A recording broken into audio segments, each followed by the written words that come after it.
جی یہاں تک پہلے دیکھ لیتے ہیں ایکسپلینیشن کہ یہود کے یہاں جب کسی عورت کو حیض آ جاتا تو اس کے ساتھ بالکل قطع تعلق کر لیا جاتا، حتیٰ کہ اس کا ہاتھ کا پکا ہوا کھانا بھی ناپاک خیال کیا جاتا، لیکن عیسائی حالت حیض میں کوئی پرہیز نہ کرتے، حتیٰ کہ جماع سے بھی باز نہ آتے۔ جماع کا لفظ جو بیٹا یوز ہوا ہے، اس کا مطلب آپ لوگ سمجھ لیں کیونکہ آگے یہ بہت دفعہ یوز ہوگا۔ جماع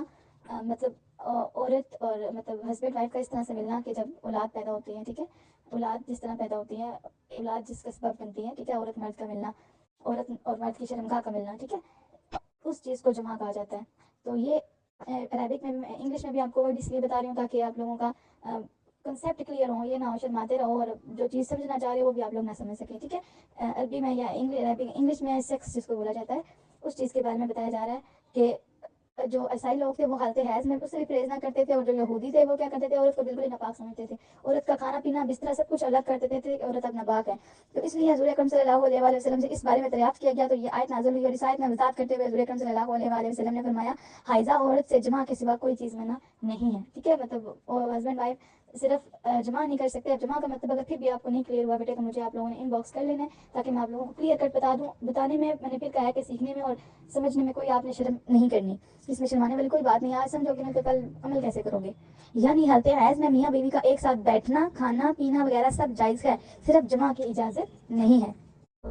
نیکسٹ دیکھتے ہیں، ولا تقربوہن، اور نہ نزدیک جایا کرو ان کے، حتیٰ یہاں تک کہ یطہرن، وہ پاک ہو جائیں، اور ان کے نزدیک نہ جایا کرو یہاں تک کہ وہ پاک ہو جائیں۔ پاک ہونے کے بعد مطلب جب 7 to 8 days بعد ہم لوگ غسل کرتے ہیں، اور نزدیک جانے کا مطلب بھی آپ کو سمجھ آ گیا نا کہ ویسے وہ آپس میں بات کر سکتے ہیں، ایک دوسرے کے پاس جا سکتے ہیں، لیکن جمع کے معنی میں بتایا جا رہا ہے کہ جمع نہیں کرنا یہاں تک کہ وہ پاک ہو جائے۔ فَإِذَا، پھر جب تطہرن، وہ پاک ہو جائیں، فَأْتُوهُنَّ، تو جاؤ ان کے پاس، من حیث، جیسے امرکم اللہ، حکم دیا ہے تمہیں اللہ نے، ان اللہ، اور جب وہ پاک ہو جائیں تو پھر جاؤ ان کے پاس جیسے حکم دیا ہے تمہیں اللہ نے، ان اللہ، بے شک اللہ، یحب، دوست رکھتا ہے، التوابین، بہت توبہ کرنے والوں کو، یحب، اور دوست رکھتا ہے المتطہرین، صاف ستھرا رہنے والوں کو، اور بے شک اللہ دوست رکھتا ہے پاک صاف رہنے والوں کو، اللہ تعالیٰ دوست رکھتا ہے صاف ستھرا رہنے والوں کو۔ اچھا یہ جو ہم نے آج پڑھی ہے اس کے بارے میں آپ کو ایک واقعہ بھی بتا دیتی ہوں تاکہ آپ لوگوں کو مائنڈ سیٹ زیادہ کلیئر ہو جائے کہ ایک دفعہ ایک اب مجھے ایگزیکٹ یہ نہیں یاد ہے کہ وہ بندہ تھا مطلب یہودی تھا، عیسائی تھا، مسلمان تھا، کافی مجھے یہ نہیں یاد، لیکن وہ جو بندہ تھا وہ بہت خوبصورت تھا، اور اس کی جو بیوی تھی وہ بھی بہت خوبصورت تھی۔ تو ان کا نا اولاد پیدا ہوئی تو وہ اولاد نا بہت بدصورت تھی، بہت زیادہ بدصورت، اتنی بدصورت کہ وہ جو مرد تھا نا اس کو یقین ہی نہیں آ رہا تھا کہ یہ اولاد میری ہے، کہ میں اتنا خوبصورت ہوں، بیوی کو اولاد تو ایسی پیدا ہی نہیں ہو سکتی، تو اس کو بیوی پر شک تھا کہ یہ اولاد میری ہے ہی نہیں، مطلب یہ اولاد کسی اور کی ہے، یہ میری ہے ہی نہیں۔ تو وہ اپنا یہ جو قصہ تھا وہ لے کے گئے، اب مجھے یہ بھی یاد ایگزیکٹ کہ صحابہ کے پاس لے کے گئے، حضور اکرم صلی اللہ علیہ وسلم کے پاس لے کے گئے، لیکن ہے جن اللہ والوں کے پاس لے کے گئے، انہوں نے پوچھا کہ اس مرد نے کہا کہ یہ ہماری اولاد ہے، یہ اتنی بدصورت ہے کہ مجھے تو یقین ہی نہیں ہے یہ میری اولاد ہے، تو مجھے اس عورت پر شک ہے، میں نے اپنی بیوی پر شک ہے کہ مطلب یہ اولاد میری نہیں ہے، یہ کسی اور کی اولاد ہے۔ تو اس پر اس نے کہا کہ آپ مجھے بتائیں کہ میں اب کیسے پتا کروں کہ میری اولاد ہے، اور اگر یہ میری ہے تو یہ اتنی بدصورت کیسے ہو سکتی ہے۔ تو انہوں نے پوچھا کہ کیا تم حالت حیض میں اپنی بیوی سے جمع کرتے تھے، تو اس نے کہا جی ہاں۔ تو پھر انہوں نے فرمایا کہ جو حالت حیض میں جمع کرنا گناہ ہے، ٹھیک ہے، اور جب بندہ کرتا ہے تو پھر ایسی ہی اولاد پیدا ہوتی ہے، اس گناہ کی سزا کے طور پر تمہاری اولاد ایسی پیدا ہوئی ہے، ٹھیک ہے۔ پھر بھی اگر آپ کو کوئی واقعہ، کوئی لفظ، کوئی مسئلہ کلیئر نہیں ہوتا تو گروپ میں نہیں، ان باکس میں مجھے لازمی لازمی لازمی پوچھنا ہے، کیونکہ میں آپ سے جب کوشچن کروں گی تو میں آپ سے بالکل کلیئر کٹ کوشچن کروں گی، میں بالکل نہیں شرماؤں گی، تو آپ لوگوں نے بھی نہیں شرمانا، پہلے ہی مجھ سے پوچھ لینا جہاں پہ آپ کو مسئلہ ہوا۔ پھر دیکھتے ہیں نساؤکم، تمہاری بیویاں، حرث، کھیتی، لکم، تمہارے لیے، تمہاری بیویاں تمہارے لیے کھیتی ہیں، فأتوا، سو تم آؤ، حرثکم، اپنے کھیت میں، انا، جس طرح شئتم، چاہو، اور تم آؤ اپنے کھیت میں جس طرح چاہو، وقدموا، اور پہلے پہلے کر لو، لانفسکم، اپنے نفسوں کو، اور پہلے پہلے کر لو اپنے بھلائی کے کام، واتقوا، اور ڈرتے رہو، اللہ، اللہ سے، وعلموا، اور خوب جان لو، انکم، کہ تم، ملاقوہ، ملنے والے ہو اس سے، وبشر المؤمنین، اور خوشخبری دو مومنوں کو۔ تمہاری بیویاں تمہارے لیے کھیتی ہیں، سو تم اپنی کھیتی میں آؤ جس طرح چاہو، اور اپنے لیے نیک اعمال آگے بھیجو، اور اللہ تعالیٰ سے ڈرتے رہو، اور خوب جان لو کہ تم اس سے ملنے والے ہو، اور اے حبیب مکرم صلی اللہ علیہ وسلم، مومنوں کو خوشخبری دو۔ اب یہ جو اوپر بیان کیا جا رہا ہے کہ تمہاری بیویاں تمہارے لیے کھیتی ہیں، سو تم آؤ اپنی کھیتی میں جس طرح چاہو، بیٹا یہ بھی جمع کے بارے میں کہا جا رہا ہے کہ جو بیویاں ہیں اور ہسبینڈ ہے، مطلب بیوی سے بیٹھ کر، کھڑے ہو کر، مطلب جیسے وہ جمع کرنا چاہتا ہے ہسبینڈ وہ ویسے کر سکتا ہے، کیونکہ وہ اس کی جو بیوی ہے بالکل جیسے کھیتی ہوتی ہے، تو وہ جیسے مرضی اٹھ کے، بیٹھ کے، لیٹ کے، جیسے وہ کرنا چاہے وہ کر سکتا ہے، لیکن جو جمع ہے وہ صرف آگے والی سائڈ سے ہوتا ہے، پیچھے والی سائڈ سے جمع گناہ ہے، ٹھیک ہے۔ یہ بڑا سنگین مسئلہ اور بڑا وہ لمبا مسئلہ ہے، تو وہ میں آپ کو ڈسکس کریں تو پھر تو بہت لمبی بات ہو جائے گی، لیکن اتنا آپ لوگوں کو پتہ ہونا چاہیے کہ کل کو اگر مطلب آپ سے کوئی پوچھ بیٹھے کوئی عورت، تو آپ کو پتہ ہونا چاہیے کہ وہ گناہ ہے، اور عورت کا جو نکاح ہوتا ہے، ٹھیک ہے، آپ کو پتہ ہے عام حالت میں جمع کرنے سے تو وہ تو گناہ کبیرہ ہے، ٹھیک ہے، ایسے ہی ہے نا، عام حالت میں اگر ہم گناہ کرتے ہیں تو وہ زنا کی حالت میں آ جاتا ہے، وہ بندہ زانی ہوتا ہے جو نکاح سے پہلے جمع کرتا ہے، اور جب نکاح ہو گیا پھر تو وہ نکاح جائز ہے، پھر تو جمع جائز ہے نا، لیکن اب جمع میں بھی مسئلے ہیں، ٹھیک ہے، اب ہم نے وہ سیکھ لیا، ایک مسئلہ تو یہ سیکھا ہے کہ جمع حیض کی حالت میں نہیں کرنا، پھر ہم نے دوسرا مسئلہ یہ سیکھا ہے کہ حیض جمع چاہے آپ کھڑے ہو کے کریں، بیٹھ کے کریں، لیٹ کے کریں، جیسے مرضی کریں، لیکن جمع صرف آگے والی سائڈ سے کرتے ہیں، پیچھے والی سائڈ سے نہیں کرتے۔ عورت کا نکاح مرد کے ساتھ دو چیزوں کی وجہ سے ٹوٹ جاتا ہے، ایک تو وہ طلاق ہے نا، وہ تو پھر تو نکاح ختم ہی ہے، لیکن اس کے علاوہ دو ایسی غلطیاں ہوتی ہیں جس سے عورت اور مرد کا نکاح ختم ہو جاتا ہے، اور وہ دو غلطیاں کون سی ہیں؟ ایک، بیوی کا اگر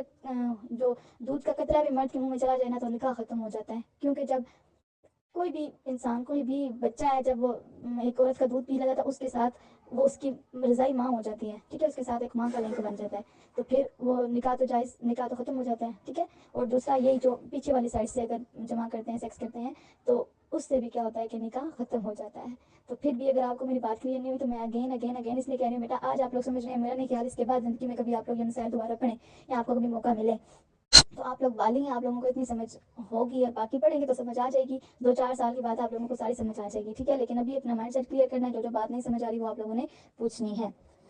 کیونکہ دیکھیں اسلام میں تو یہ ہے کہ جب عورت لڑکی بالغ ہو جائے تو اس کی شادی، اب وہ شادی کرنے کے قابل ہے جب وہ بالغ ہوگی ہے، ٹھیک ہے، تو یہ شادی کے مسائل ہیں، تو آپ لوگ بالغ ہیں تو آپ لوگوں نے یہ مسائل سیکھنے ہیں، ٹھیک ہے، اس میں شرمانا نہیں ہے، اس میں گھبرانا نہیں ہے، اور نہ ہی اس میں آپ لوگوں نے مطلب وہ شرم کرنی ہے کہ یہ ہم کیا پڑھ رہے ہیں، ٹھیک ہے، یہ تو آپ کی زندگی کے مسائل ہیں، اور یہ تو ایک پڑھے لکھے کو ان پڑھ سے فرق پتہ لگتا ہے کہ پڑھے لکھے کو یہ چیزیں سمجھ ہوتی ہیں کہ کیا کام جائز ہے کیا نہیں جائز، اور ان پڑھ تو ان کا تو وہ ایسے ہی ہے نا، جن کو نہیں پتا وہ کیا ان کو پتا کہ یہ کرنے سے نکاح ختم ہو جاتا ہے، نکاح ہی ٹوٹ جاتا ہے، اور نکاح جب ٹوٹ گیا اور پھر جب وہ ایک دوسرے کے ساتھ ہیں وہ تو کتنا بڑا گناہ ہے، وہ تو پھر زانی کی حالت میں آ جاتے ہیں، زنا، اور زنا کے بارے میں آپ نے سنا ہے کہ زنا کتنا بڑا گناہ ہے، وہ ہم شاید آگے پڑھیں بھی، ٹھیک ہے، تو جہاں پہ سمجھنا ہے وہاں پہ آپ لوگوں نے مجھ سے لازمی پوچھنا ہے۔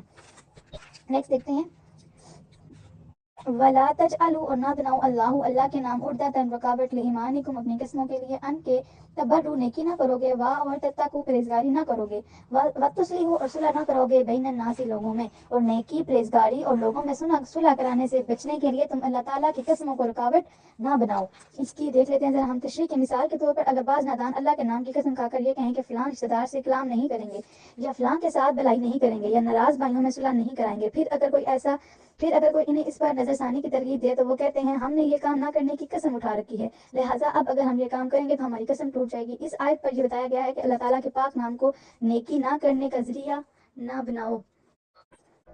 نیکی نہ کرنے کا ذریعہ نہ بناؤ، بلکہ جو بھی کوئی ایسی قسم کھائے جس میں کسی کی حق تلفی یا اللہ تعالیٰ کی ناراضگی ہو، اسے اپنی قسم توڑ کر کفارہ ادا کر دینا چاہیے، جو 10 مسکینوں کو کھانا کھلانا، یا کپڑے دینے، یا 3 دن روزے رکھنا ہے، ٹھیک ہے۔ یہ آپ کو پہلے تو یہ بات سمجھائی جا رہی ہے کہ کسی غلط کام کے لیے قسم اٹھاؤ ہی نہ، قسم اٹھاتے ہو تو کسی ایسی چیز، کسی اچھے کام کے لیے اٹھاؤ کہ جس پر قائم رہنے سے آپ کو ثواب ملے، مطلب اگر آپ قسم اٹھاتے ہیں کہ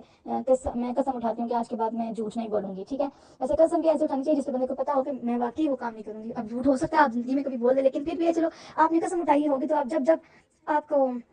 آپ جھوٹ بولنے لگیں گے تو آپ کو یاد آ جائے گا کہ نہیں میں نے تو قسم اٹھائی تھی میں جھوٹ نہیں بولوں گی، تو آپ سچ بولیں گی، ٹھیک ہے۔ تو پہلی تو بات کسی غلط کام کے لیے قسم اٹھانی نہیں کہ اگر بندے کا دل آ جاتا ہے نیکی کرنے کا تو بندہ کہے میں تو قسم اٹھائی ہوئی تھی میں نے یہ اچھا کام کرنا ہی نہیں، تو اب میں کیسے کروں؟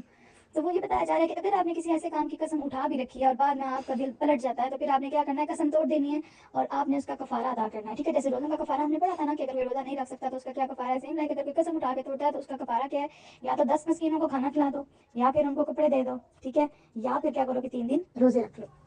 امید ہے یہاں تک سمجھ آ گئی ہوگی۔ نیکسٹ پڑھتے ہیں، وَإِسْمُهُمَا، نہیں سوری، ایک منٹ بیٹا جی، واللہ، اور اللہ تعالیٰ سمیع، خوب سننے والا، علیم، خوب جاننے والا ہے، اور اللہ تعالیٰ خوب سننے والا اور جاننے والا ہے۔ لا یؤاخذکم، نہیں پکڑے گا تمہیں اللہ باللغو، یعنی فی ایمانکم، تمہاری قسمیں، ولیکن لیکن یؤاخذکم، پکڑے گا تمہیں بما، جن کا کسبت، ارادہ کیا، قلوبکم، تمہارے دلوں نے۔ اللہ تعالیٰ تمہارے غیر ارادی قسموں پر محاذنہ نہیں کرے گا، محاذہ مطلب پوچھ نہیں، تمہاری جو غیر ارادہ قسمیں ہیں ان کے بارے میں تم سے پوچھ نہیں ہوگی۔ اس کی ہم دیکھ لیتے ہیں ذرا تشریح کی، یعنی غیر ارادی اور عادت کے طور پر جو قسمیں زبان سے نکل جاتی ہیں ان پر کوئی محاذہ نہیں ہوگا، البتہ دیدہ دنستہ جھوٹی قسم کھانے پر اللہ تعالیٰ گرفت فرمائے گا، مطلب جان بوجھ کر ہم جھوٹی قسم کھا رہے ہیں تو اس کے بارے میں ہم سے پوچھ ہوگی، تو باقی اگر کسی نے اسی طرح قسم کھا لی ہے بغیر سوچے سمجھے مطلب عادت کے طور پر تو اس کے بارے میں اس سے پوچھ نہیں ہوگی۔ واللہ، اور اللہ غفور الرحیم، بہت بخشنے والا رحم فرمانے والا ہے۔ للذین، ان کے لیے جو یولونا، جی یولونا، قسم اٹھاتے ہیں، من نسائکم، اپنی بیویوں سے، تربص، مہلت، اربعۃ، 4 اشہر، ماہ، جو لوگ اپنی بیویوں کے قریب نہ جانے کی قسم اٹھا لیتے ہیں ان کے لیے 4 مہینوں کی مہلت ہے۔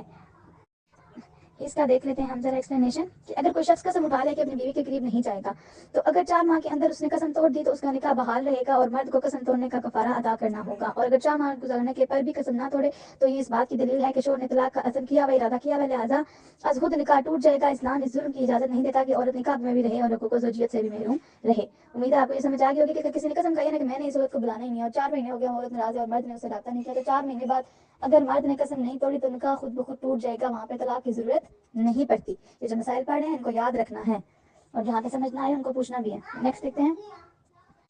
فَإِن، پھر اگر فَاءُ رجوع کر لیں، فَإِنَّ، تو بے شک اللہ غفور غفور رحیم رحم فرمانے والا ہے۔ اگر انہوں نے اس مدت میں رجوع کر لیا تو بے شک اللہ تعالیٰ غفور رحیم ہے، مطلب اگر 4 مہینوں کے اندر انہوں نے ایک دوسرے کو بلا لیا تو ان کا نکاح بحال ہے اور اللہ تعالیٰ معاف فرمانے والا ہے۔ وَإِن، اور اگر عزم پکا ارادہ کر لیں الطلاق طلاق ہے، فَإِنَّ، تو بے شک اللہ سمیع سب کچھ سننے والا، علیم سب کچھ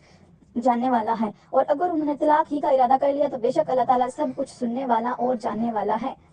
والمطلقات، اور طلاق دی ہوئی عورتیں یتربصن، روکے رکھیں بانفسہن، اپنے آپ کو، ثلاثۃ، 3 قروء، حیض، اور طلاق یافتہ عورتیں اپنے آپ کو 3 حیض تک روکیں رکھیں۔ اس کی دیکھ لیتے ہیں ذرا تشریح کہ جس عورت کو طلاق ہو جائے اسے فوراً دوسری شادی کی اجازت نہیں ہے، بلکہ اس پر ضروری ہے کہ 3 حیض گزرنے تک صبر کرے اور اپنی اندرونی کیفیت حمل یا حیض صحیح بتا دے تاکہ اگر حاملہ ہو تو نئے بچے پیدا ہونے والے بچے کا نسب متعین ہو جائے۔ اب مطلب اگر ایک 3 حیض مطلب جو 3 ماہ آپ سمجھ لیں، ٹھیک ہے۔ اس مدت انتظار کو شریعت نے عدت کہتے ہیں۔ عدت کے دوران اگر خاوند کی نیت نیک ہو اور وہ طلاق سے رجوع کر لے تو یہ زیادہ بہتر ہے، بشرطیہ اس نے تیسری بار طلاق نہ دی ہو، مطلب اگر مرد نے 2 طلاقیں دی ہیں اور عورت کی عدت شروع ہو جاتی ہے پھر اب 3 مہینے گزرنے سے پہلے ہی مرد کا ارادہ بدل گیا تو وہ رجوع کر سکتا ہے، مطلب اپنی بیوی کو دوبارہ اپنے ساتھ لا سکتا ہے۔ عدت کی مذکورہ مدت اس عورت کے لیے ہے جس کے ساتھ خاوند نے جمع کیا ہو اور جو ان اور غیر حاملہ ہو، مطلب عدت کی مذکورہ مدت اس عورت کے لیے جس کے ساتھ خاوند نے جمع کیا ہو اور جوان اور غیر حاملہ ہو۔ دیگر عورتوں کے مطلب عدت مختلف ہے، مثلا اگر کسی عورت کو جمع سے پہلے ہی طلاق مل جائے تو اس کے لیے کوئی عدت نہیں، جب چاہے دوسرا نکاح کر سکتی ہے۔ مطلب جو ہم نے اوپر عدت پڑھی ہے نا کہ 3 ہے وہ خود کو روکے، تو وہ اس کے لیے کہ ایک تو وہ خاوند نے اس کے ساتھ جمع کیا اور دوسرا کہ وہ غیر حاملہ ہو، مطلب اس کا حمل نہ ہو، مطلب اس کے پیٹ میں بچہ نہ ہو۔ اور دوسری بات ہم یہ پڑھ رہے ہیں کہ اب مختلف عورتیں ہیں تو ان کے بارے میں عدت کا اور حکم ہے۔ پہلے کہ اگر تو کسی نے مطلب نکاح ہوا ہے لیکن مرد عورت کے ساتھ ملا ہی نہیں ہے، اس نے جمع نہیں کیا تو اس عورت کی عدت ہے ہی نہیں، وہ جب چاہے دوسرا نکاح کر سکتی ہے۔ پھر جس متعلقہ عورت کو کم عمری یا بڑھاپے کی وجہ سے حیض نہ آتا ہو اس کی عدت 3 مہینے ہے، ٹھیک ہے۔ 3 حیض، لیکن نا 3 حیض زیادہ بن جاتی ہے نا، ٹھیک ہے، 4 ماہ 10 دن